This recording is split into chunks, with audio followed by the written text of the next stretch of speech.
Hi everyone. Today in this class we are going to start the reverse charge under GST topic. First of all, let us discuss what is reverse charge mechanism. As per the GST mechanism which we have discussed till the previous class, that the person who is selling the goods or selling the services is liable to collect GST from its customers or clients and deposit that GST with the government. This was the whole mechanism, that the person will collect the GST from their customers and they will deposit that with the government either through their suppliers or directly. This was the normal mechanism under GST. The person who is selling goods is liable to pay GST to government, deposit GST with the government, and to fulfill all the compliances regarding GST. But in some of the circumstances, government specifically excluded the supplier of services or supplier of goods, that you don't need to worry about GST at all. You just sit back and relax. The person who is purchasing the goods from you or purchasing the services from you will deposit the tax to me. Government has specifically given the privilege to some of the suppliers of goods or supplier of services, that you are not at all liable to deposit any kind of GST with me. You don't need to take any headache of the GST, any compliance under GST, any payment of GST, nothing at all. You just sit back and relax. The person who is taking your services, your customer, that person is liable to pay GST to me. It's not your responsibility. So, the persons who are suppliers of goods and services in certain cases are exempt from the GST. They don't need to worry about GST at all. No compliance, nothing at all. The persons who are taking their services will take the whole burden of GST compliances, the payment of GST, as well as the returns filing of the GST. On your behalf, not on your behalf, but for the transactions for the goods or services which they have purchased from you. In this particular case, not the supplier of goods or services will be liable, but the purchaser will be liable. That is why this is the reverse charge. This is named as reverse charge because it is a reversal of the normal mechanism. The reverse word means the reversal of the normal mechanism. What is forward charge?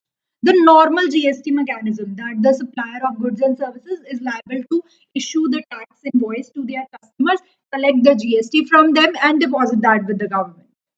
That is forward charge, the normal charge, the normal mechanism of GST, day to day routine mechanism. But in certain cases, the opposite to it, the mechanism which is opposite to it, that is why it is named as reverse charge.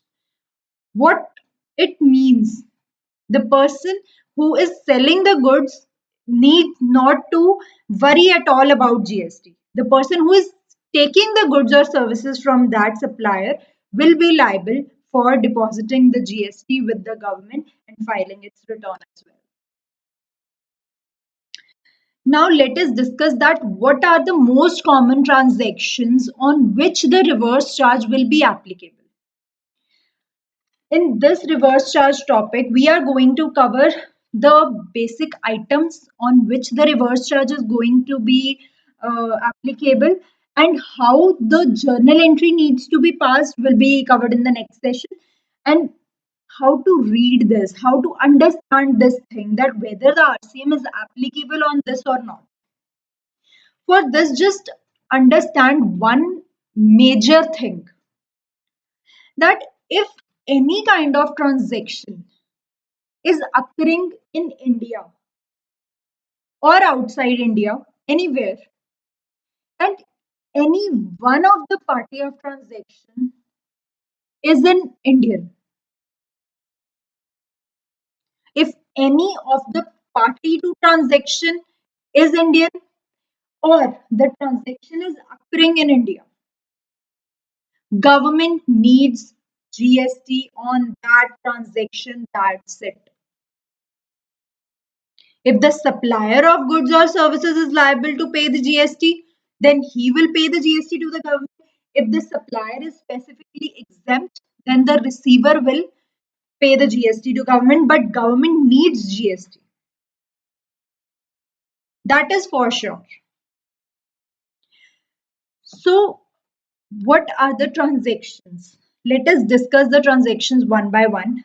Travel agencies or transporters.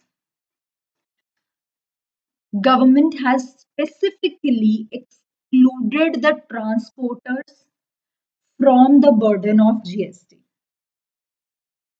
Let's say I'm a seller of goods and I have sent the goods to my customer's premises through a particular transporter. I am taking the services of that transporter to transport goods from my premises to my customer's premises. I have taken services of that particular transporter. And that transporter is specifically exempt from the GST compliances. He don't need to pay GST to the government. He don't need to charge GST from me. That's completely obvious. If he is not liable to pay GST to the government, then why will he collect the GST from me? He will issue me the invoice, the slip of transportation without GST. He will not charge GST from me. Otherwise, if he is charging GST from me, I'm paying GST to him. So that is his responsibility to pay off that GST to the government. But since he is exempt from the government, he is not at all liable to issue GST invoice to me. He will straight away give a slip of transportation to me that this amount is the transportation charges charged by him for the goods transported by me to my customer.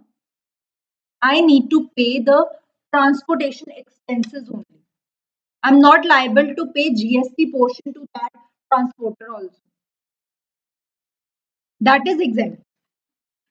If he is issuing me a transportation slip, he cannot charge GST from me. He cannot charge GST, but the government needs GST of this particular transaction as well. I am taking services from my transporter for transporting the goods from my premises to my customer's premises. So, of course, I am registered under GST.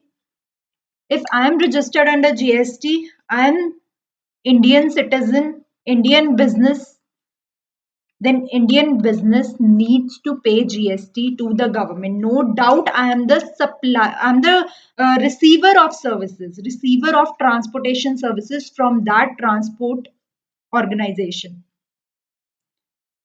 I'm the receiver. I need to pay GST to the government on this particular transaction. If he is issuing me invoice of, not tax invoice, normal invoice, you can say normal bill. If he is issuing me bill of, let's say, 1,000 rupees, I need to pay 1,000 to that transporter and the GST portion of that 1,000 to government directly. If this would have been a normal supplier supply transaction, then that person, let us suppose the transporter is not a transporter, he is just a supplier of goods. At that time, he will charge 1,000 plus GST portion from me. I need to pay the GST to the supplier, and through supplier, the government will receive the GST. But in this particular transaction, transporter is not charging GST from me. He's charging only the value of goods. That is 1,000 rupees. And the balance portion, the GST portion of that transaction, I need to pay that GST portion directly to the government myself, since I'm a registered business. Now, what is the portion of GST? 5% is the rate. 5% is the rate of paying GST on the transportation services. specifically on the transportation services, 5% is the rate. Now, how to calculate it? 1000 is the value of services which I have taken from the transporter. He has issued me a bill of 1000 rupees. I need to pay 5% of 1000, that is 50 rupees to government under reverse charge mechanism.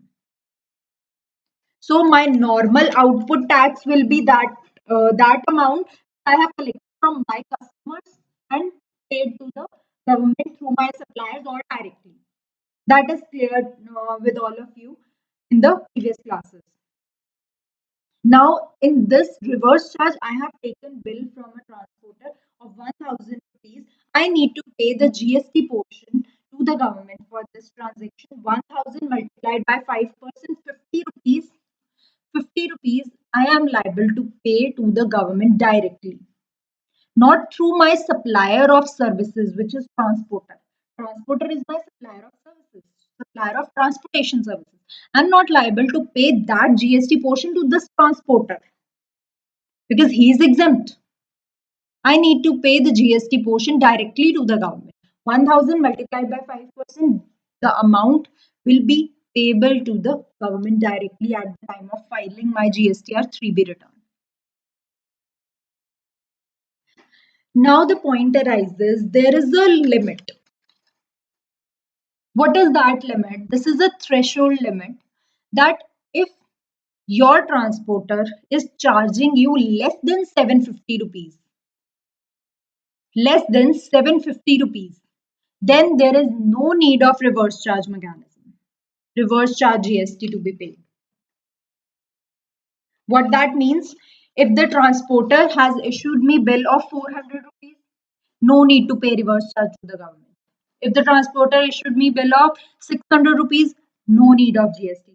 But if he has issued bill of 790 rupees, that crossed the limit of 750.